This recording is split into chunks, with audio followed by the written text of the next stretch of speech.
Hello guys, live online tayo ngayon mga kasama. May magandang topic tayong sasagutin ngayon.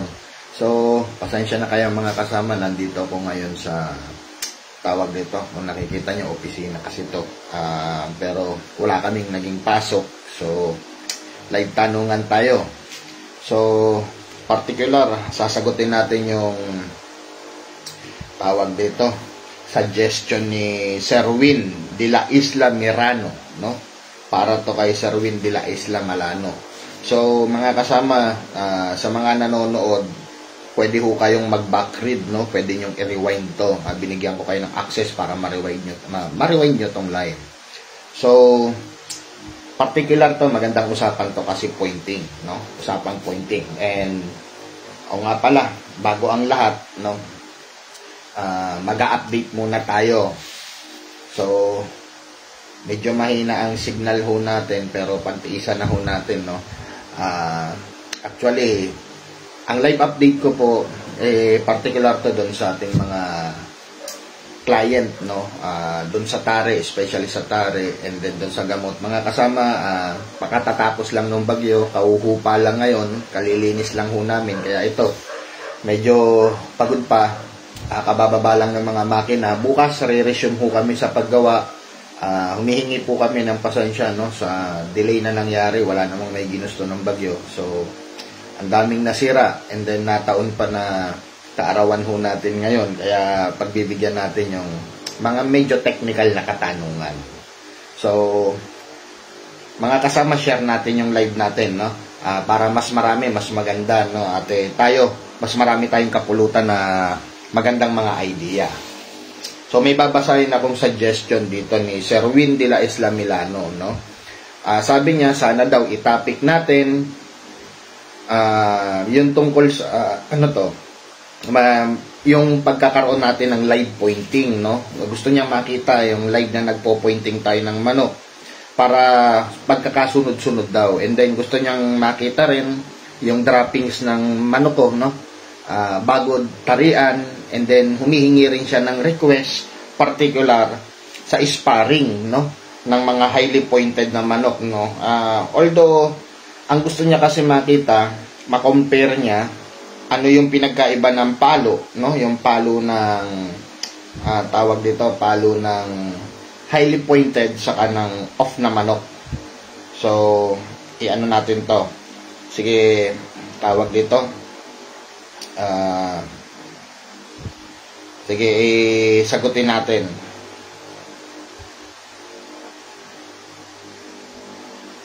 Andali buksan lang natin. Medyo ano pala to? Medyo maano. Ayan, bubukas lang tayo nung ating monitor kasi dito hindi nakikita yung comment sa actual. So, Sir Manolito Baguio, salamat po sa inyong pagbati, no? So, yan. Sige. So, para kay Sir Win, Sir, gustuhin ko man gumawa ng isang live content, no? Actually, ginawa ko na yan live content habang nagpo-pointing ako, procedure ko, simula pagtimbang ko, pinakikita ko. Basically kasi, Sir, medyo during the fight day, medyo hassle talaga, no? Pero sisikapin kong gumawa ng isang video para sa inyo na ipopost natin. The way kung paano ako magprepara. Pero yun nga, mga kasama, ganun din kasi, no? Papakita tayo ng video, sasabayan din ng tanong.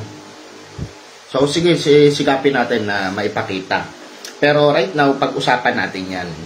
So, sa pagpo-pointing kasi, mga kasama, sabi ko nga sa inyo, medyo malalim na technical. No? Malalim na technical talaga. So, sabihin na natin, sa tagal ko sa industry, sinasabi ko sa inyo, ang perfection, no, yung perfection ko sa pagpo-point is not 100%.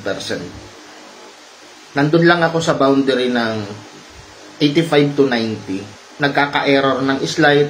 Hindi kasi maiwasan yun Kasi ika nga sa pagpo-point, nasa manok din kasi kung paano nila nag-hold, nakukuha ba natin yung 100% na point? Actually, walang nakakagawa kasi niyan eh. To be honest, walang nakaka-0-0 o nakaka-100% regarding sa pagpo-point. Pero yung masigurado mo na nasa magandang top-notch pick sila, ang kaya kong i-guarantee is around 85 to 90. Mataas na yung 95 masyado, no? Kasi yung 100% talagang tsempong-tsempo mo yun na talagang nagsisimulang mag-head knocking pagkabitaw mo sa panak pa lang. So, yung pasimula pa lang. So, yun kasi yung 100%. Pero napakahirap i-timing nun. Dalang ng ganong pangyayari. Kasi sa akin, sa haba ng experience ako sa paglalaban, almost 20 years, siguro hindi lalagpas sa bilang ng daliri ko sa kamay at sa paa na natsyempohan ko na talagang nandoon yung highly pointed nila, yung napasalubong ko talaga yung tinatawag nating highly peak point niya sa nagsasalubong yung kanyang dehydration. Kasi yun eh. Kumbaga, nandun ka na sa tuktok eh. Kasi kapag pick na pick ka na, pabagsak na yung ibig sabihin, pick na pick ka na, sumasalubong na yung taas ng dehydration mo. Pag napagbangga mo silang dalawang ganon, doon nagsisimula talaga yung pag-head knocking. Ang pag-head knocking, mga kasama, is senyales po yan ng manok na super top peak condition na malapit na ma-dehydrate.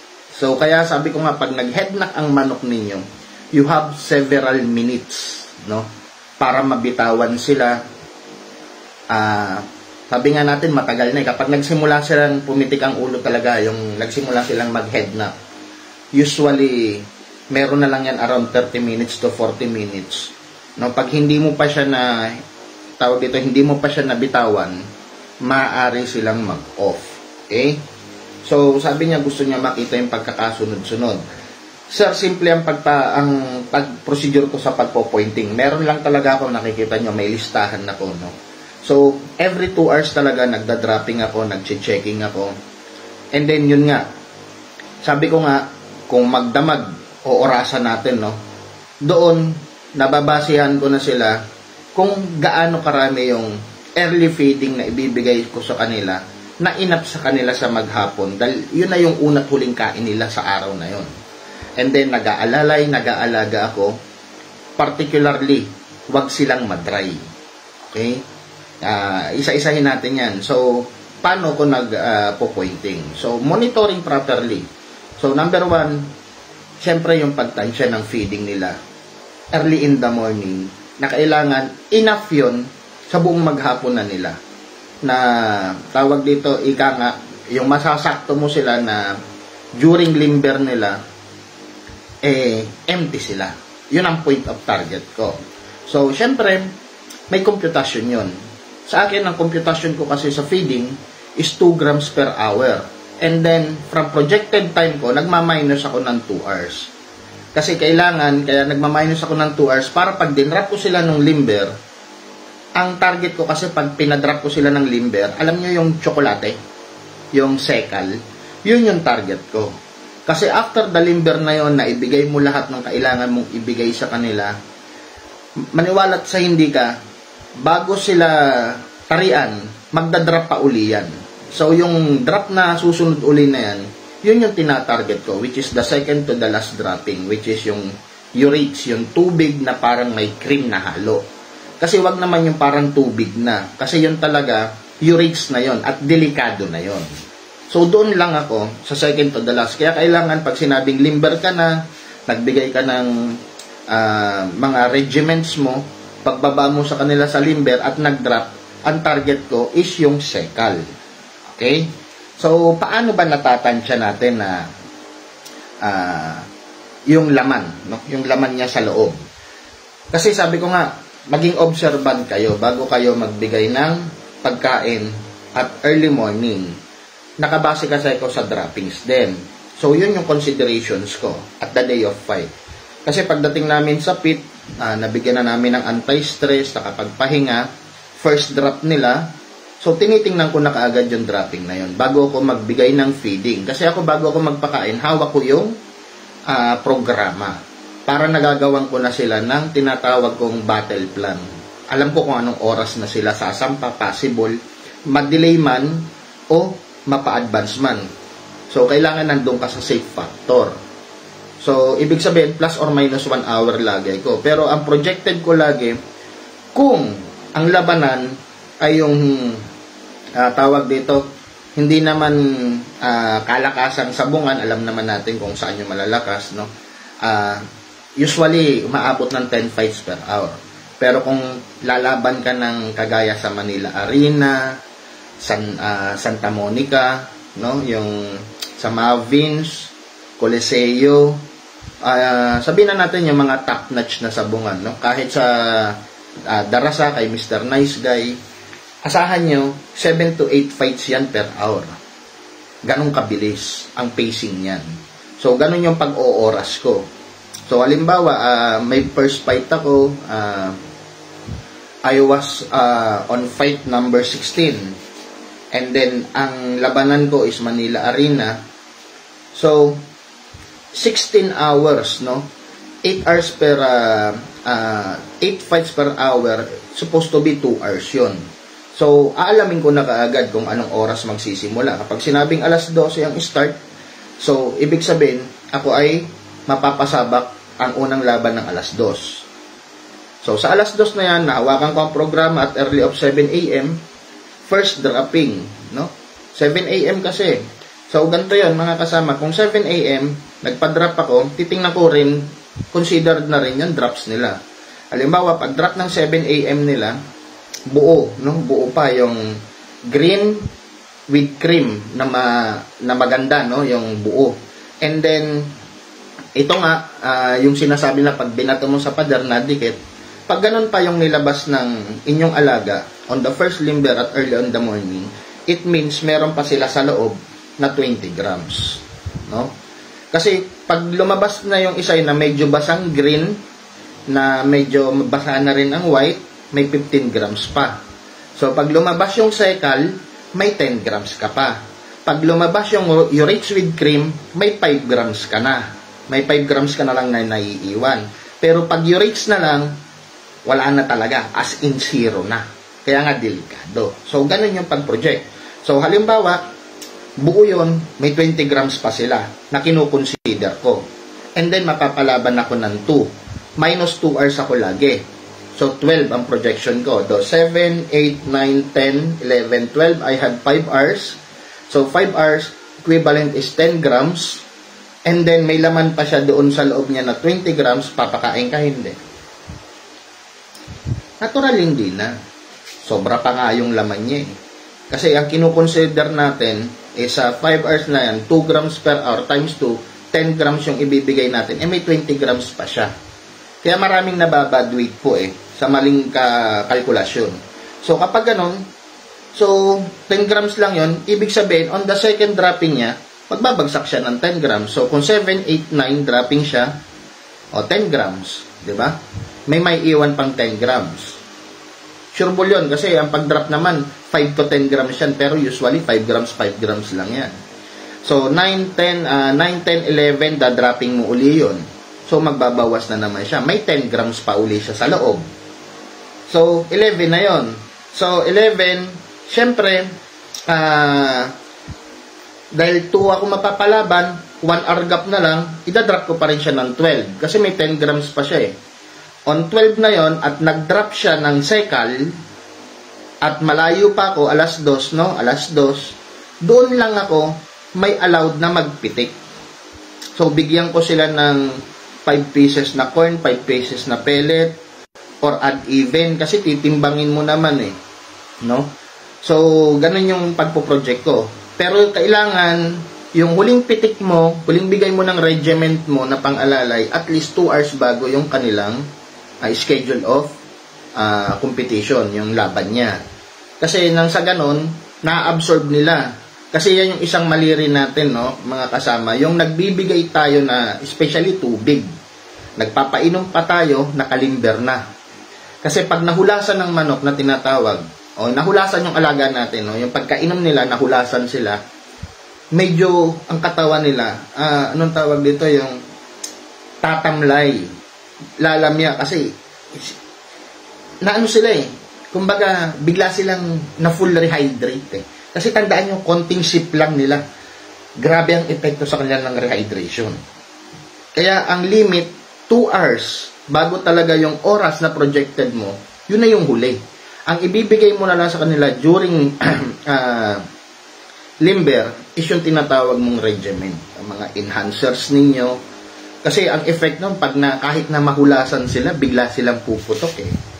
So, yun yung pagta-timing na sinasabi ko, na pag-ooras ko, pag-monitor ko. And then, syempre, during the dropping, always, mga kasama, tatandaan ninyo, himasin nyo muna sila bago nyo ibaba. Bakit? Pakiramdaman nyo po yung kanilang feathering. Pag gumagaspang, nawawala yung pagka-shine. Then, pag sinilip nyo, ipantay nyo lang sa mata ninyo. Ang ugaliin nyo, tingnan nyo yung dulo mismo ng kanilang mga feather. Makikita nyo yung dulong mismo. Pagkita mo, tsaka yung silipin. Pag nakita medyo bumuka na yung mga dulo ng feather nila, no? At medyo tumitikwas ng kaunti. Kasi kapag himas, hindi mo minsan mapansin yan. Minsan nga, ordinaryong silip, hindi mo. Pero silipin mo talaga yung malapit sa mata mo. Pag ganun yung nakita nyong senyales, ibig sabihin, bumababa na yung kanilang dryness. So, mag-aagap ka ngayon. So, wag ka lang basta sa hipo. Kasi ang hipo, makapalang balat natin eh. So, hindi natin masyadong nadadama. Pero kung yung eye level mo siya at sisilipin mo talaga, makikita mo. Kasi ang magandang moisture pa ng ating alaga, pag sinilip mo sila, even the tip, buong-buo yan. Walang tumitikwas, walang humihiwalay. Buong-buo, shiny, madulas, himasin. The same time, mga kasama, nagkakaroon rin tayo ng problema, no? During the pointing time nila, pag ang manok, tayo mismo nagbigay ng stress.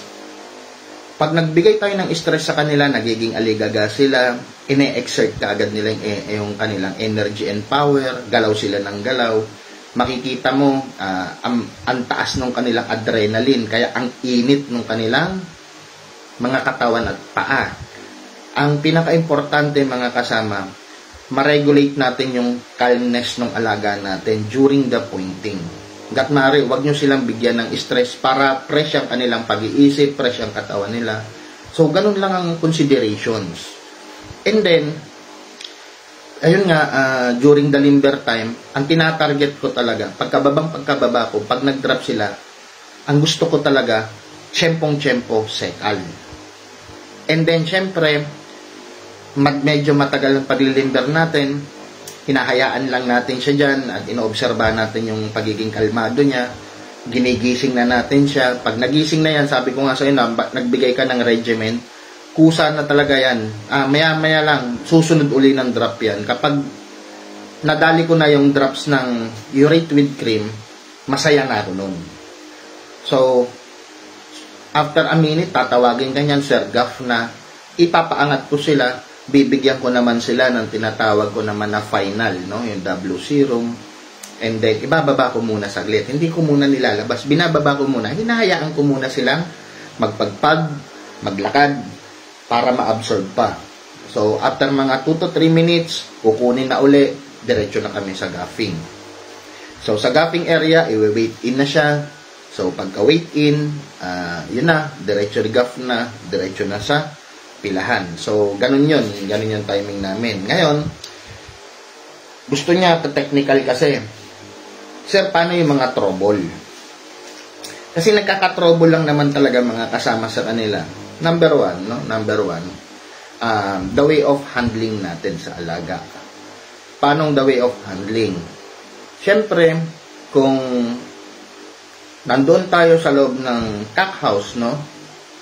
Make sure na huwag ka magbibigay ng tinatawag na additive noise o yung unnecessary noise, no?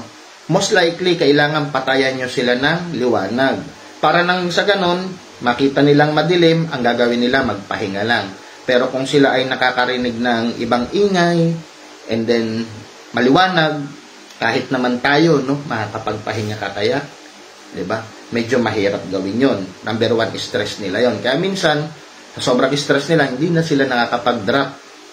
Kasi once ang manok naging ang ating alaga naging full active, trust me po mga kasama, hindi kaagad yan nagbabagsak ng kanilang droppings. Kasi nga, yung tinatawag na body motor nila, no? Yung tawag ito, yung instinct nila, gumagana. So, nag-hold lahat. So, number 1 yon. Sunod, masyadong mataas yung humid natin sa loob ng kwarto. Pag mataas ang humid, nagwewete sila, bumibigat sila ng sobra. Ina-absorb kasi ng feathering at ng katawan nila. O sobrang lamig. Pag sobrang lamig, wala namang problema kung basically, sinasabi nga natin, may humid technique, nagpapahatak tayo ng moisture. Pero make sure na pag tinaasan mo yung temperature mo ng lamig, no? Masyado kasing bababa ang kanyang humid niyan kasi hinihigop niya eh. Kino-convert niya into coldness. So, lahat ng makukunan niya ng moisture doon, hihigupan niya. Ngayon, kung kayo naman humahatak, no? Kailangan yung humatak. Medyo sabihin natin, 6 hours na lang kasi may hinahabol ka pa na, naghahabol ka na ng medyo mabigat-bigat, ginamitan mo na ng humid technique, no? Yun. Yun ang ginagamit. Tanggalan nyo muna ng tubig ang kwarto para yung excess moisture ng ating alaga makuha ng ECU, no, ng aircon. Pero alalayan nyo kasi baka masobrahan, no? Yun yung medyo may delikado. Kaya nga sabi ko, pag nagganon ka, every 30 minutes silipin mo. Kasi napakabilis humigop nun. Okay? So, yun yung isang technicalities. Pero bago ako pumunta sa mga puntong ganon, may mga regiment ako na talagang sinasabi ko nga, inopen ko na nga sa inyo Quaker Oats, number 1 kong gamit. So, basta as long as may 8 hours pa ako, kahit anong laki niyan, dinagandahan ko. So, sinasabayan din natin. So, tansyahin nyo lang talaga yung necessary needs ng kanila, ng alaga ninyo during the day hanggang sa time kung kailan sila kailan sila aakyat. So, timing lang talaga eh.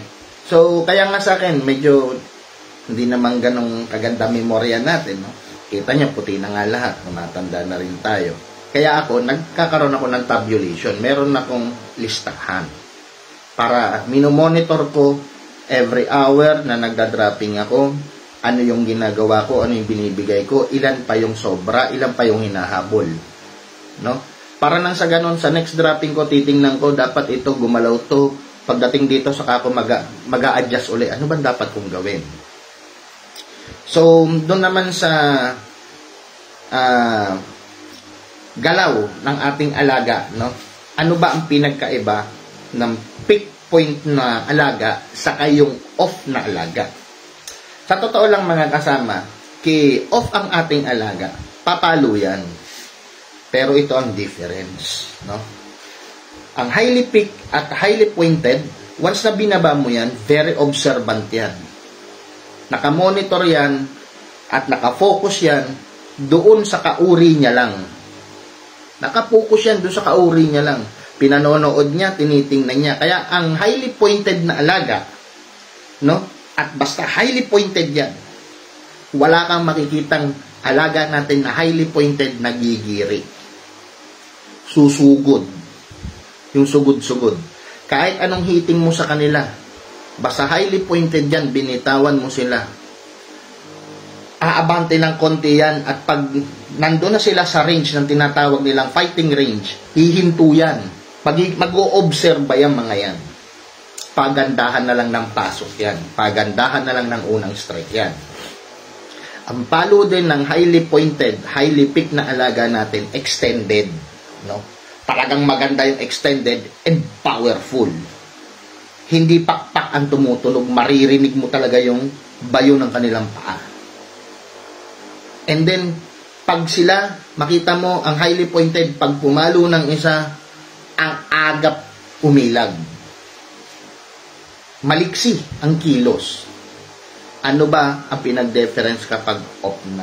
Ang off natin mga alaga, mga kasama, wala na sa wisyo. Pag binitawan mo, dire-diretso susugod. no? Alanganin ng mga pasok. Pangalawa, may maririnig kang power kasi pakpak, pero ang paa hindi binibigay. Shortcutter na. Shaggy na ang palo. Wala nang diin. Basta sa kanya, ibigay niya lang ng ganun. Basta kumbaga sa tao, bara-bara, sumuntok ganun. Wala nang diin, walang power. Wala nang extension. Kaya kung hindi ka makakadikit, hindi ka tatama. So, ganun yung sluggish, no? Sluggishness nila. Wala nang dating.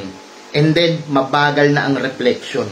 Makita mo, halos ayaw na nilang umilag. Ang gusto nila brawl na kasi mabagal na reflection nila. Kasi medyo masisikip na yung kanilang mga joint. Bumigat na eh. Isang palatandaan din na off na ang inyong alaga. Instead na mag-weight reduction sila, natural weight reduction, bumibigat pa sila kahit hindi ka nagpapakain. Kasi ang ginagawa nila, ina-adapt na lang nila yung moisture sa paligid. So, yun yung mga pagkakaiba. No?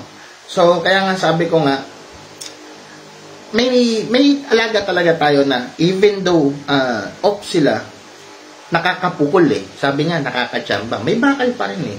Pero sa 100% nga, may 10% chances ka na mangyari yon. Iba kasi talaga yung highly pointed eh. Sa pagsugod pa lang, sa pagpasok pa lang, alanganin na. Papasok ka ng sugod-sugod, hindi mo naman ibibigay yung palo mo. Anong silbi nun? Pag binira ka ng isa, pinitik ka lang ng extended talaga mamalo. Dadapa ka. Diba?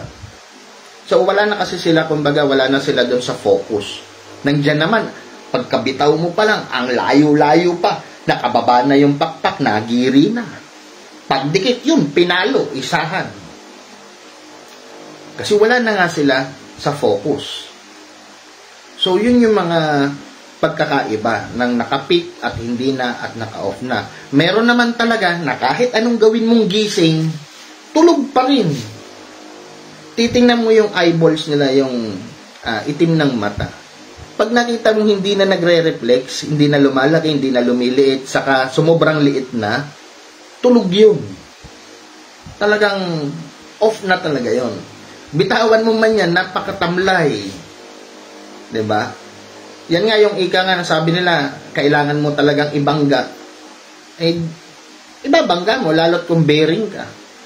Ang mangyayari dyan, insurance, minimum, o minsan, talagang may gumagawa niyan, pumaparte dun sa kabila. Kasi, ultimo sila, alam nila na hindi gagalaw. So, yun mga kasama, no? Tapos, may isang, sino to? Nagkomento rin nag-message pala sa akin kaninang umaga, nagtanong rin regarding dyan sa pagpupoint, si Sir Jasper, pinaghiwalay, no? May nakikita daw siya dun sa, during the fight day, may nakikita daw siyang, may mga dalang pakaskasan, no? May scratch pen na may dala silang yung balat ng mais, pakaskasan. Tinatanong ako para saan yun. Sabi ko, personally, hindi ko alam kung anong intention nila. But kung pag-uusapan natin technically, ang point of view ko doon, bakit silang merong ganon? Malamang isa rin sila sa mga yung practitioner sa pointing na malaki kung magkaltas. Siguro minimum 80 to 90. Yun yung early pointing nila na kapag hinahabol ng timbang, nagpapakaskas sila. No? Kasi yung magpakaskas ka na magpakaskas, nakakabagsak talaga ng ng weight ng ating alaga around 15 to 20 to 25, no? In several minutes o 30 minutes siya doon, mabilis talaga magpabagsak yan. Lalo na iitsahan mo siya nung bee pollen lang yon, maliliit yun eh. So, syempre, pag narinig niya naglagatikan yun, mayat-mayat, kakaskas yun, nahanapin niya yun. Kaya lang, anong sense? Bakit mo gagawin yun during sa kanilang araw ng tunggalian? Ang binibigay mo lang sa kanila, pagod, stress. Hindi man sa kanilang pag-iisip, physically, muscle stress. So, syempre, ikaw man, sa umaga, mga kasama, no, experience nyo rin, mag-jogging ka, Isang ikot lang doon sa inyo, sa street nyo. Ikot lang kayo. After mo mag-jog, anong nararamdaman nyo? Di ba may construction, may slight pain on your muscle sa legs? And then maya-maya gusto mo, iuupo mo, and then, syempre tayo, maghahanap tayo ng tinatawag na stress reliever, coffee, drinks, everything. So, syempre, dahil nag-excess tayo ng effort, gumalaw tayo, nauuhaw tayo.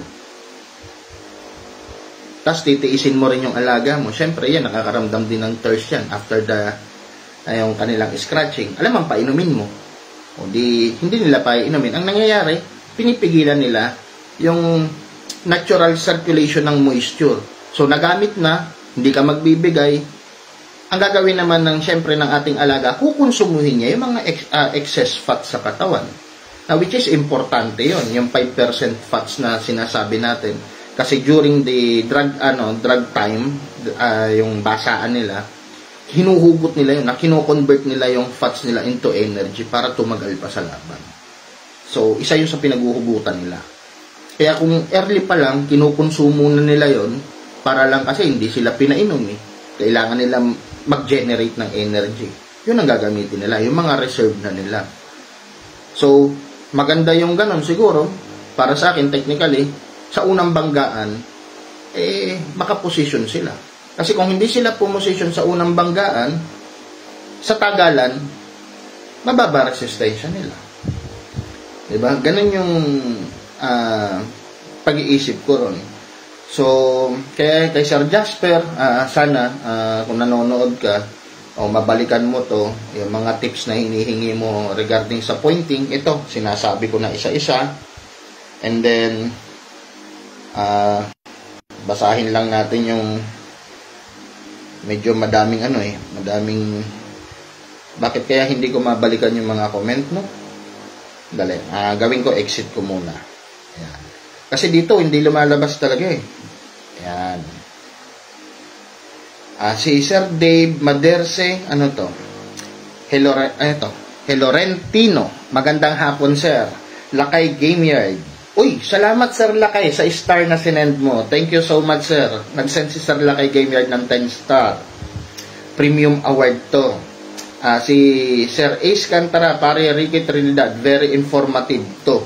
Prior sa pointing. Thank you, Sir Ace Cantara. Francis Xavier Liz, Idol, paano mag-apply ng Androbol or Islak Bulax at para saan ba ito? Okay.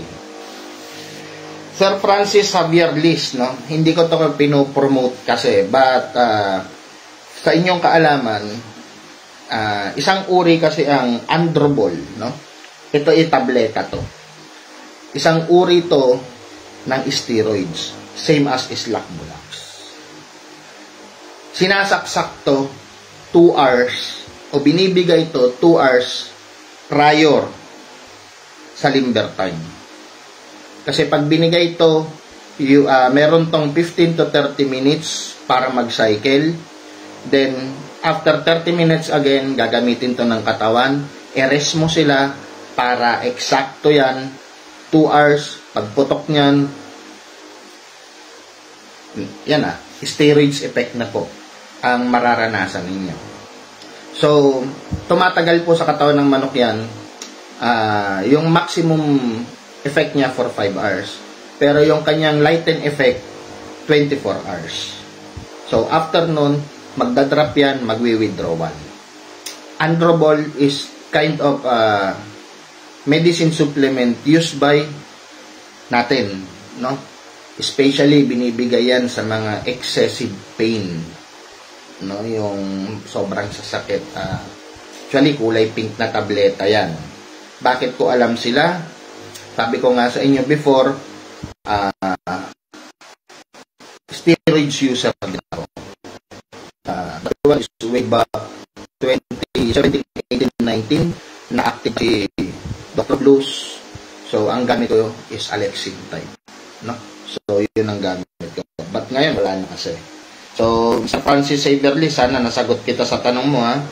Win Dila Esla Merano. Good afternoon, sir. Ito, Sir Win, sinagot ko na po yung ano nyo rito, yung suggestion nyo na topic, pinahapyawan ko na rito. And then also, Sir Win, nag-pledge din ako dito sa page, no, nagagawa tayo ng sinasabi natin na compilation, no, during pointing, step by step, hanggang ipapakita natin sa dropping.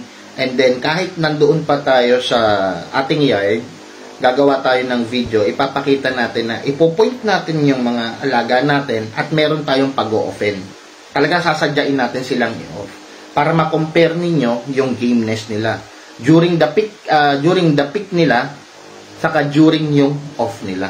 Makikita nyo kung ano yung pinagkaiba ng gameness nila. Okay? So, Sir Francis Xavier Liz, Idol, isa kang alamat. Hindi naman, sir. Tumanda na lang talaga sa industriya.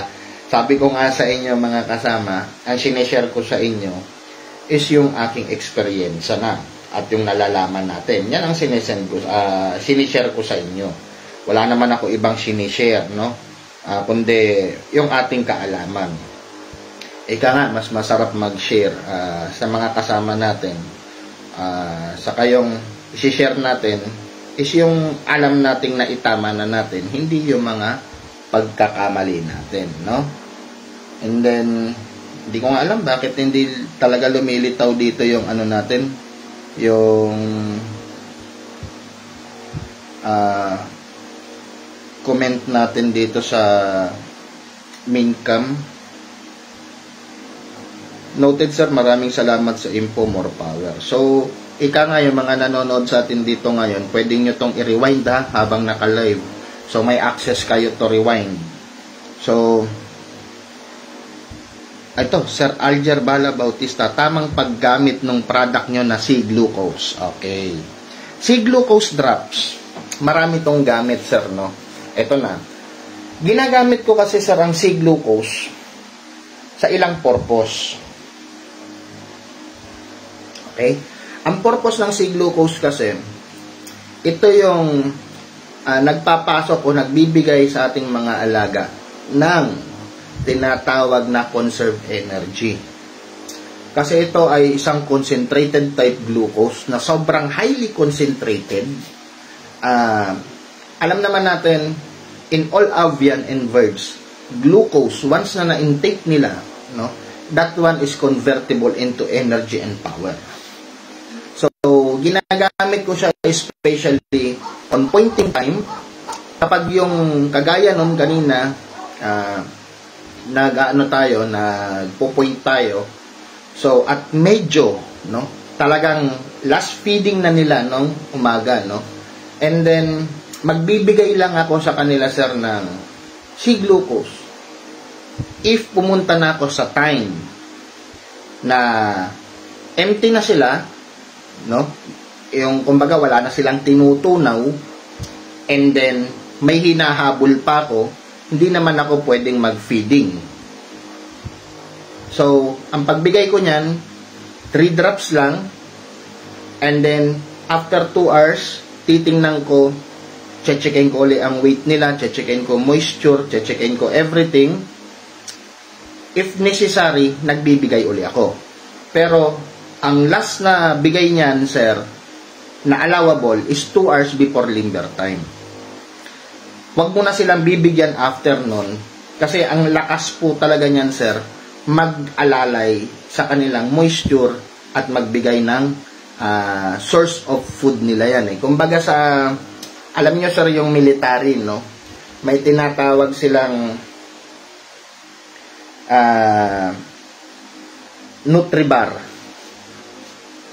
Yun yung pagkain nila na parang tsokolate lang yun. Pero yung isang kagat nila nun ay halos busog na sila. So, yung C-glucose natin, same yan doon. So, hindi nyo kailangan mayat-mayat magbigay. I-observe nyo lagi ang inyong alaga. Pero ang idealistic niyan, 3 hours gap, pwede ka magbigay. And then, just reminder only, 2 hours before yung kanilang schedule, yun yung huling bigay. Kaya ang pag-ooras niyan, sir, paatras, halimbawa, 7, magpapakain ako, alas 12, Yun yung huling bigay ko. Minus 3, 9. Oh. 9 and 12 lang ako magbibigay. Pero, checkin ko pa. Depende pa sa dropping nila, sa timbang nila. Kasi hanggat maganda ang dropping nila, may natural na kinukonsumo yung katawan. Hindi ko kailangan magbigay nun. Okay? Binibigay lang natin yung ginagamit natin yon sa dalawang option. Ay sa isang major option, naghahatak po tayo. At talagang kailangan natin maghatak. Yun po yun.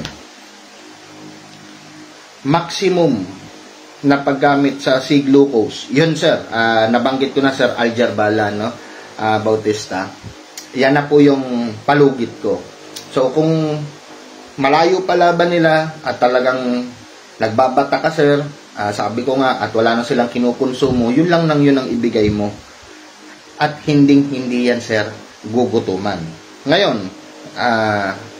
isang technique, kung malaki talaga ang hinahabol ko, let's say 7 hours na lang, no? O 8 hours na lang, may hinahabol akong 30 grams o 40 grams. Ito na yung technique ko. Kung basta meron pa ako noon na 8 oras, ang ginagawa ko, sabi ko nga, bad weight ako, magpapakain ako. Bigay ako ng at least 2 to 3 grams Quaker Oats. After niyang kumain, no water, 3 drops ng C-glucose. Bakit? Ipapahigop ko kasi ang excessive moisture through Quaker. And then, syempre, pag naguhugot ka ng moisture, mabilis magpababa ng kanilang optimum energy. Kaya kailangan alalayan natin ng C-glucose para may kapalit agad at hindi manghina ang ating alaga. Para kumbaga, yung power nila ma-restore. So, yun po yung paggamit ko niyan, sir. Okay? O nga pala, mga kasama,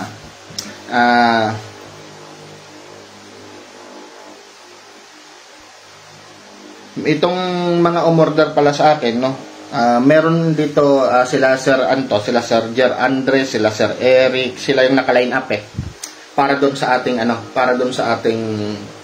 na in-update kanina na naantala sa gawa. So, ewan ko kung si Sir Eric kukunin niya pa yung additional na 1 dozen kasi merong sobra na 4 na dozen.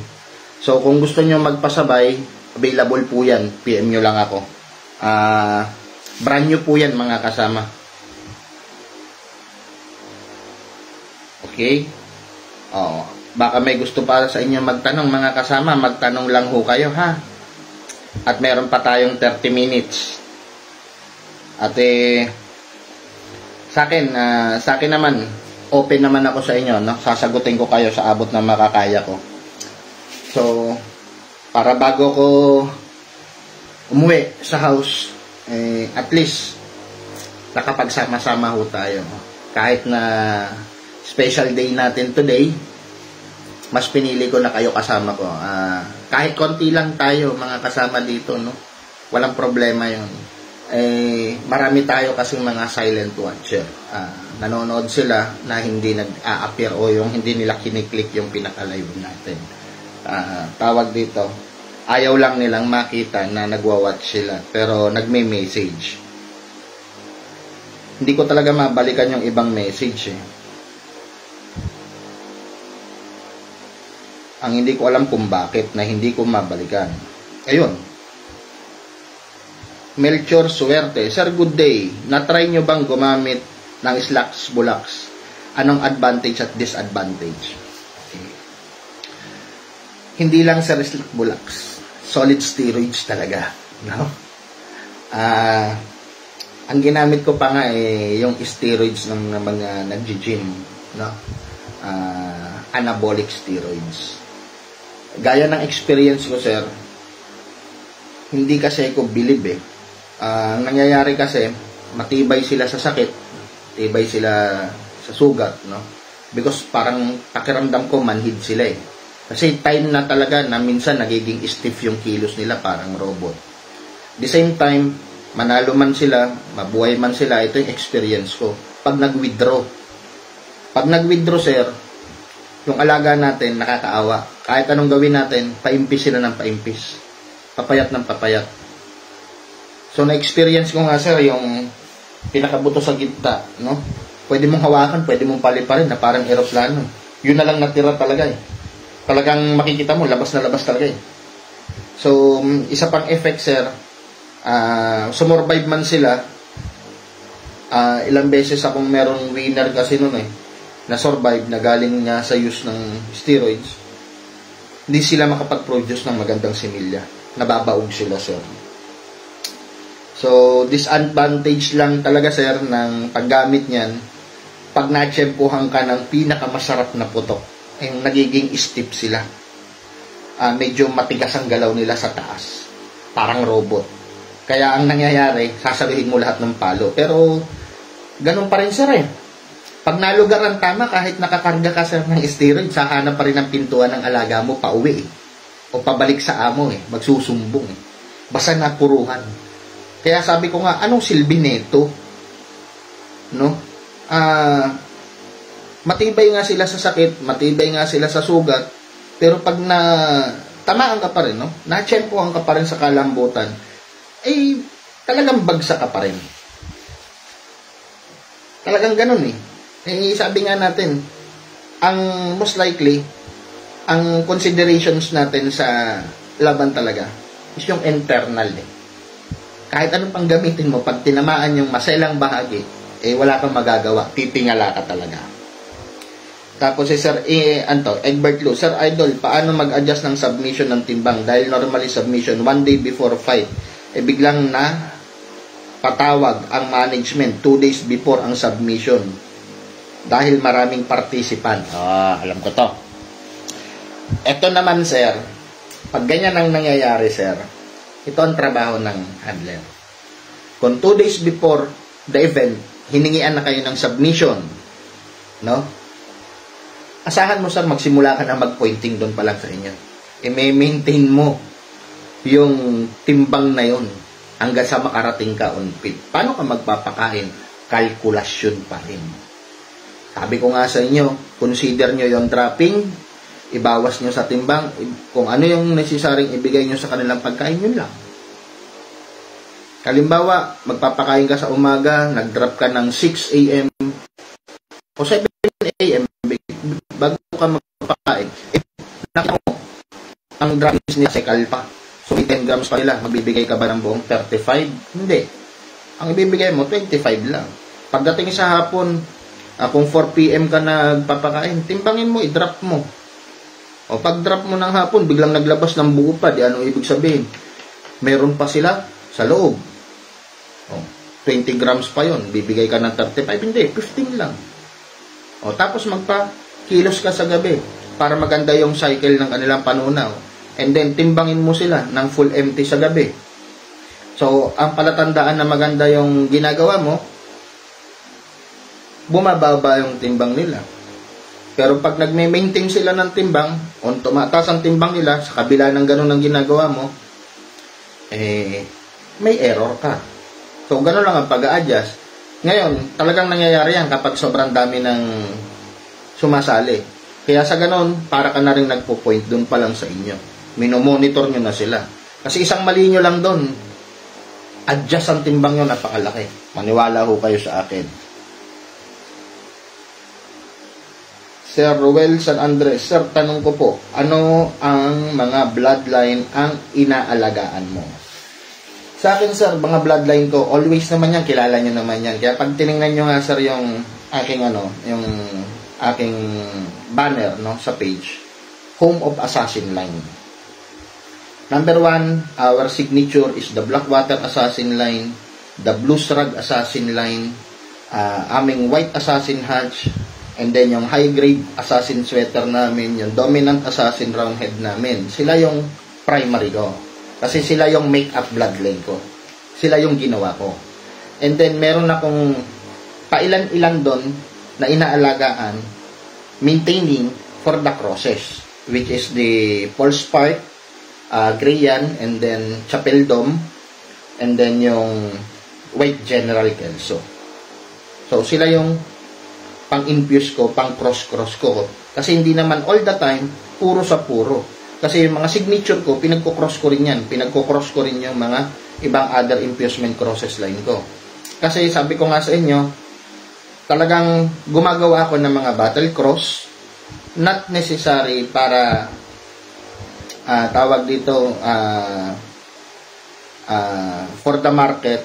Ginagamit ko rin kasi yun sa panglaban ko, ginagamit ko rin yun para merong mga yung nag-a-afford na naghahanap na maka-afford na quality na mga pang-pit, panglaban, kasi may mga nag-finance din sa akin, mga kasama. So naghahanap sila ng ibang kulay na gusto nila. Saka sabi ko nga, importante kasi yung kulay na yun eh. No? Hindi sa ito kasi mga kasama, napansin niyo yung bloodline ko, puro of colors, karamihan. Bakit? Ako kasi talaga sa history, no, talagang stag fighter talaga ako. Kaya puro off color ako. Kasi sabi ko nga sa inyo, gusto ko puro advantage.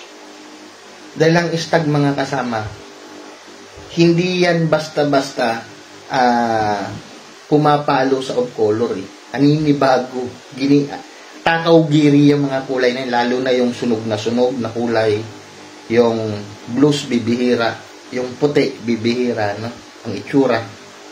And then meron kang bulik, talisay, tapos ahitan nyo sila yung talagang malinis yung muka, na yung talagang napakalit na muka, kala mo halos inahin. Mapansin nyo, lagi hong ginigirian.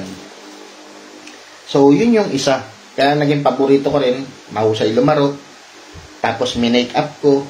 So inano ko talaga sila, binild ko sila na yung gingness na gusto ko nandun. So, yun yung signature ko. Anto, Sir Renel Reds. Good day, sir. Paano paggamit ng pink serum at oats and popcorn? Ayun, nasabi ko na to lahat. Sir, ang popcorn, ganun din yan. Kung Quaker Oats ang ginagamit ko, at gusto mo popcorn, palitan mo lang ng popcorn. 3 to 5 pieces ng popcorn, kaya magpabagsak ng 5 to 10 grams yun. Yung pink serum is anti-stress ho yan, saka anti-holding serum. Ibig sabihin, bago ka umalis ng yarda mo, bigay ka ng 7 drops, pagdating mo ng pit, 7 drops. Ngayon, nagkaroon ka ng trouble during the pointing, nagpakain ka, hindi nagtutunaw, o ayaw kumilos nung butse ng alaga mo, bigyan mo ng 7 to 10 drops ng pink serum para mabilis mag-dissolve. So, yun yung gamit niyan. Anti-holding, saka anti-stress. So, wala na yatang nagtanong. So, 4 lang nag-registered na naman. Ang dami-dami kanina na itong, top comment. Ngayon, wala. Ayun. Nabalikan ko na. Ayan. So, tingnan natin, baka may tayo nalagpasan. Bulak. Sir, magkano round head at hatch nyo po? Sir Ian San Antonio Remo, no? Kung pang breeding materials po ang hanap natin at straight breed, no? O yung puro na tinatawag, ang trio ko po na personal selected is 25K, ang pair is 20K.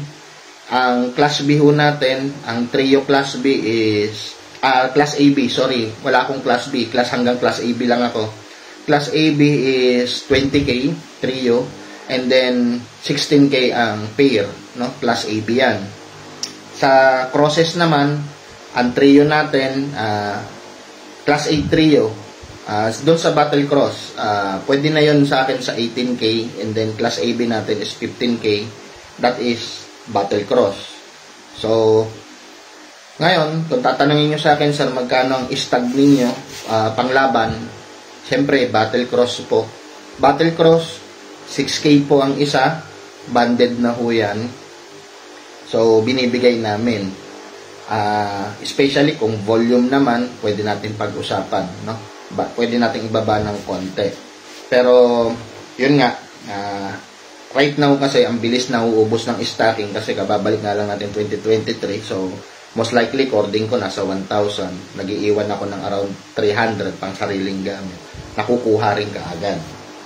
Pero, yun sarang range ng price ko. Pero ngayon, this time, massive breeding ho ako. Ngayon, target ko is 5,000 fowls this time. JV Edkilang, good day idol. Sa akin, subuko na ang carbo loading. Yung binabae. Ano to? Baka binabad. Subukan na yung carbo loading na binabad na crack corn sa tubig na mainit in 1 hour bago ko ibigay sa panlaban. Okay. Sir Aljar Bautista, Sir Win, Sir Francis, Andrew Ball, Sir Alcantara. Magandang hapon, Sir Macdad Gameyard, Manolito. Salamat sa pagbati, Sir. Ay, ano to?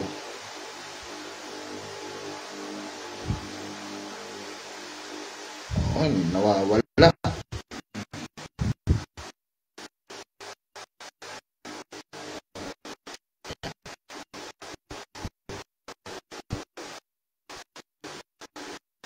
Wala na magtatanong. Konti tayo. Sa araw na to. Alam ko, medyo talaga iba. Busy. Linggo, araw na pamilya yan. Naintindihan natin yan. So, kaya kasama ko dyan.